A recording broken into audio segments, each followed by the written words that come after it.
Hello, my name is Daniel Sadowski and I'm the design director at Rebel Wolves. I would like to welcome you to the Blood of Dawnwalker summer gameplay video. Our game is a story-driven, open-world dark fantasy RPG set in medieval Europe. The game is currently in pre-beta stage, and what we are going to show you is just a part of one of the mid-game quests. It's a really cool story involving legendary swords and a haunted almshouse, but today we'll focus on showcasing our gameplay systems. We're starting on the outskirts of Svartrau, the game's largest city and the capital of Vale Sangora. From here, we could head anywhere the eye can see, explore ancient ruins or sabotage vampire blood transports. But it's not just about where or when you go. It's also about how you approach the main quest and shape the story, making each playthrough uniquely your own. For now, we're following the road. Cohen is on his way to the city's cathedral, chasing leads about a powerful weapon said to be hidden in its crypts.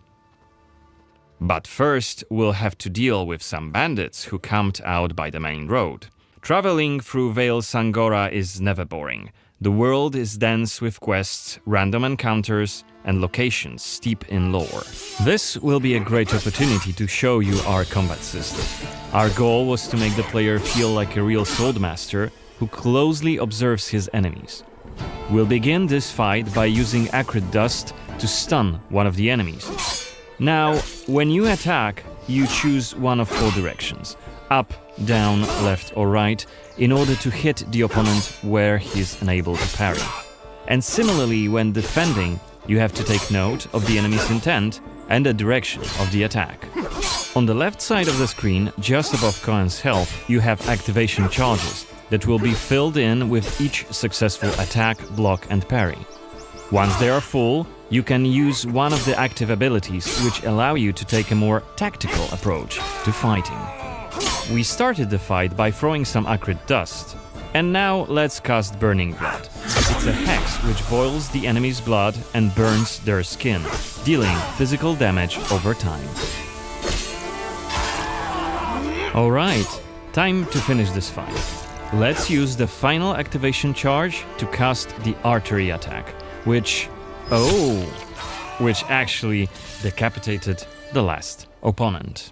Our hero quickly dispatched the bandits, so let's loot a few items they've left behind and open the inventory. First of all, let's replenish our health by eating something, and then take a closer look at this cool-looking weapon we just picked up. Ah, it has better stats than our current weapon, so let's equip it right now. We've also leveled up, so let's use this opportunity to spend the newly acquired skill point in one of Cohen's skill trees. The skills in the Blood of Dawnwalker are divided into 3 trees, one for human, one for vampire, and one shared between the two. We also have an active abilities panel. We can use it to unlock additional abilities to use during combat. Note that during the day, the health bar is not regenerating. You need to find consumables like the one we've just eaten. The hexes we've just used also consume some of Cohen's health. Be aware of that. The way our magic system works, there's always a price to pay for manipulating reality. But we can make it sting a bit less. Let's level up the Frugal Witchcraft skill, so next time we'll cast a hex, it'll consume fewer of Cohen's health points. Now that we've wrapped up the encounter with the bandits, we can be on our way to get inside the city. Right now, Cohen hasn't done enough to ruffle the vampire lord's feathers, so the guards will just wave us through. But the more damage you cause, the more suspicious and aggressive they'll become. So when you play the game yourself, you'll have to decide whether you want to challenge the vampires openly, or lay low until you're ready to strike and surprise them. It's even bigger than I remembered. And it's grander than before. They're putting in new stained glass. The Knyaz doesn't deny the old faith. Out of my face. This is the rich district of the city, Silberkreis.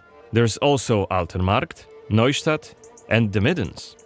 Each of the boroughs has its own feel and character.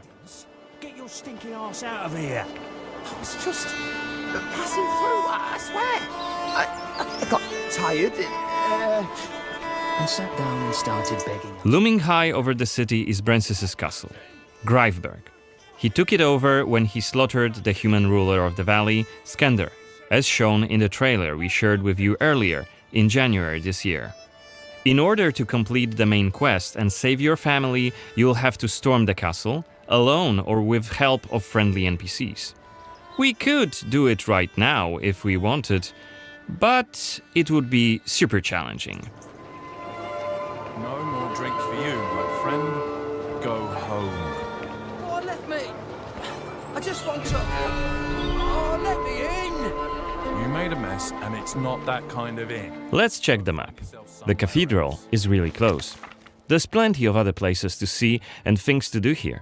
A couple of inns, a medic, a blacksmith, an armorer, and other merchants. You can see that not only the vampires came out of the shadows. This creature on the right is called an Uriash. Look around, especially at night, and you'll learn humans have lots to fear, not just the vampires.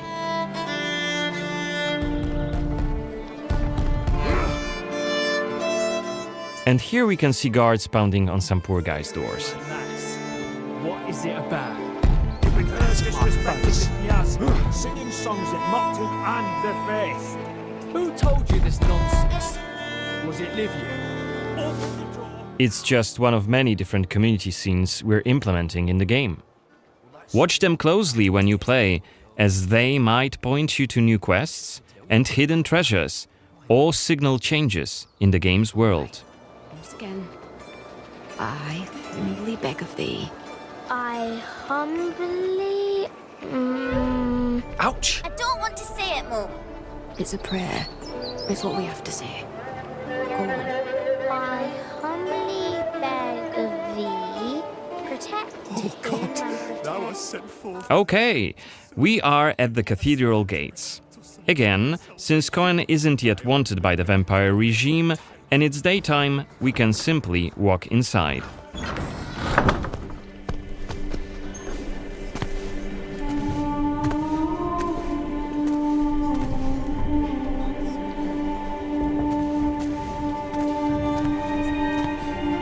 The baptism of a newborn is a solemn moment, doubly so. A new life joins our flock, bringing happiness to its parents and to the congregation. Natus ex sanguine est, alitur sanguine, et in sanguine morietur. Ego te baptizo in nomine Dei. Amen.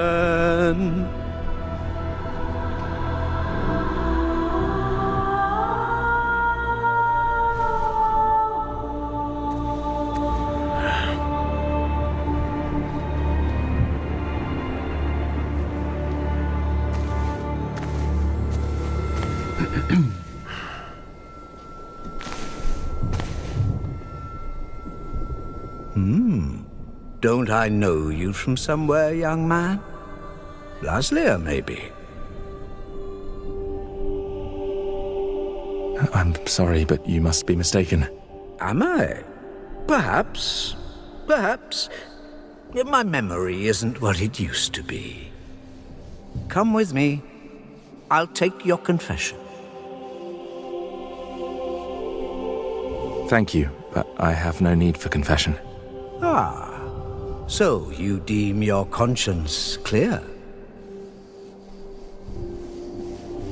I wouldn't go that far. But I'm sure you're a busy man, Father. So while I appreciate the offer, I feel that my soul shouldn't be your priority.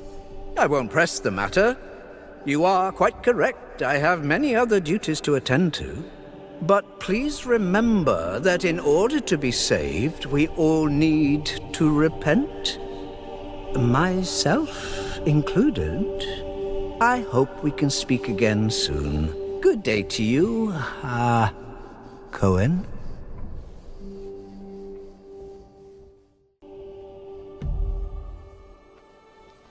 What we saw right here was just one of many cutscenes we recorded for the game, which smoothly transitioned into a dialogue scene. We use cutscenes to highlight key scenes or showcase interesting bits of lore. Like this blood baptism. Creepy, isn't it? The core feature of the Blood of Dawnwalker is the dual gameplay loop.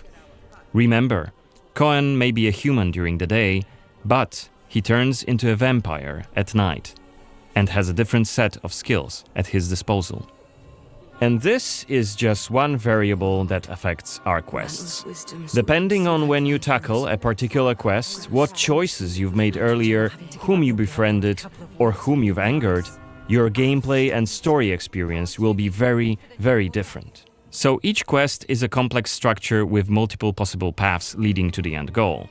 We maximize players' freedom and agency, offering you a narrative sandbox to play in.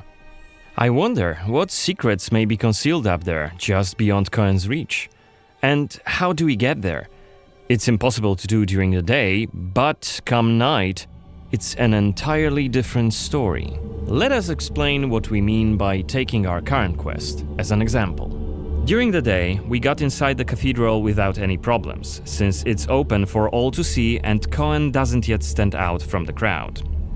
The scaffolds, though, are outside of his reach. But climbing them won't be a problem for the vampire, who has many more exploration abilities at his disposal. Bear in mind, Cohen has not completed the quest yet. What's more, there are still a few clues to be found in order to solve this story. It's worth mentioning that narrative sandbox also means that we may completely abandon this quest and follow a different path to defeat Brensis. For today, we're focusing on the gameplay part, so let's see how we could tackle this particular quest during the night. We're starting right after dusk, as a vampire, on the rooftops of Svatro. Right now, we have 22 days left to complete this goal. This counter is always displayed and you'll be warned each time it's pushed forward. So you have to be aware of the time, and it's more of a resource you'll be spending than a racing clock. As a vampire, you'll see and experience the world from a different perspective. You can travel quickly and easily access places beyond the reach of regular humans. Let us show you what we mean. This is Shadow Step, a unique vampiric ability allowing Cohen to jump to almost any place within his reach. Now let's take a good look around using the focus mode. This ability highlights objects of interest and loot. And there is something right here. This time it's just some items to grab, but on other occasions, who knows, you might come across a hidden quest. Looks like our health is quite low.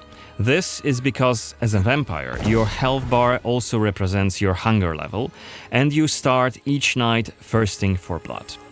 Remember, you have to quench this appetite in order to make full use of your vampire abilities, and rein in your monstrous nature around NPCs.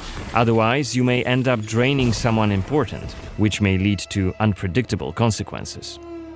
We'd better feed then. Maybe on someone who is standing all alone. Like this drunkard. Let's grab him and use Voracious Bite ability. Unless you lose control due to hunger, you get to decide how much blood to drink.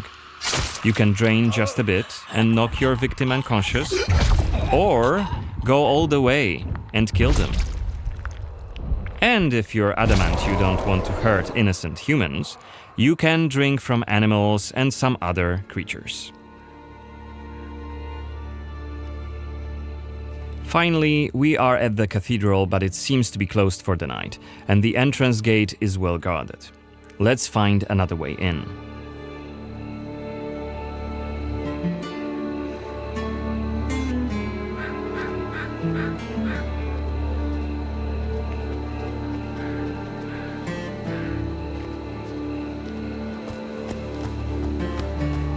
Shadow Step is not the only vampiric ability you're gonna learn during your playthrough. Cohen can also use Plane Shift to scale walls and even ceilings smoothly. This will allow us to explore every nook and cranny of the cathedral.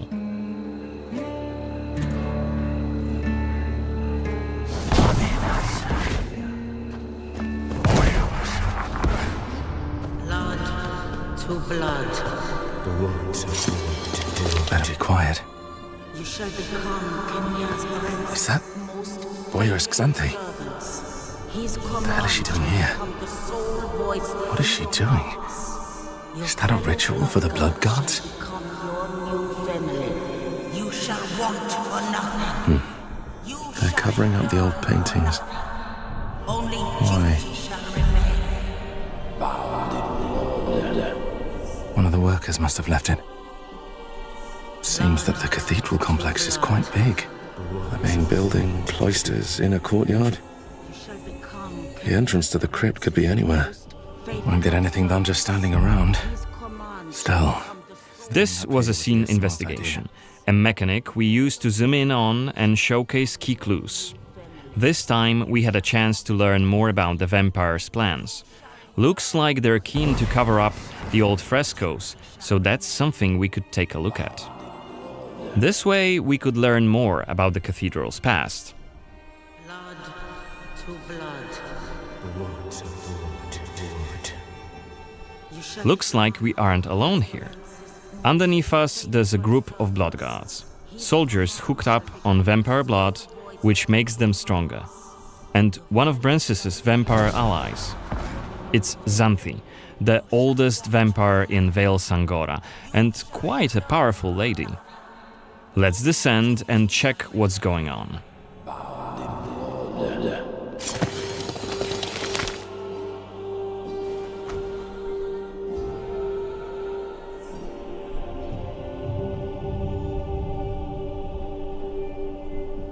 Don't think I don't see you skulking in the shadows. Come out!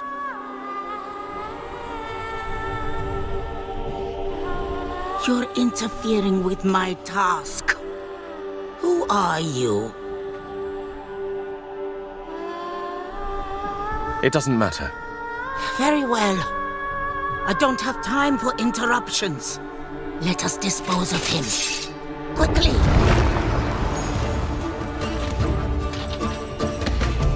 You've withstood it. Fascinating. Cohen is using his claws to attack when in vampire form. Blood guards are dual-wielding opponents. Their attacks are pretty strong. Of course, even when fighting with claws, combat is still directional. Don't worry, Cohen can still use his sword as a vampire. You haven't lived long.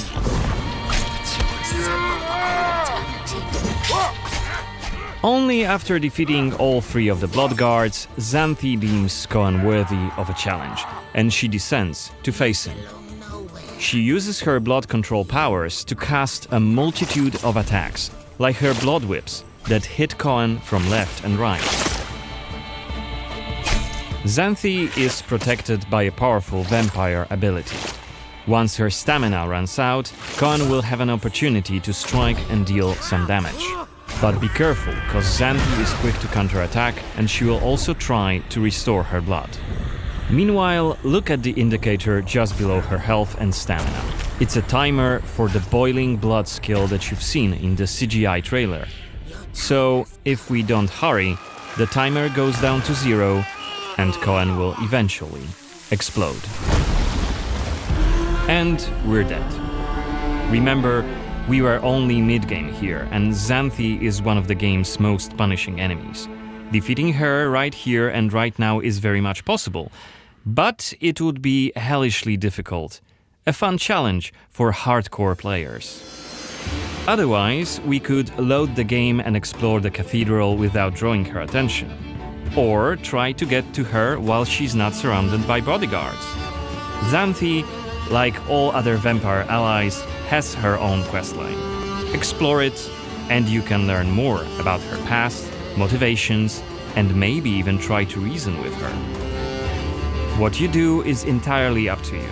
Remember, our design principle is the narrative sandbox. There is no difference between main quests and side quests. There's just different stories that you weave together into your own unique adventure.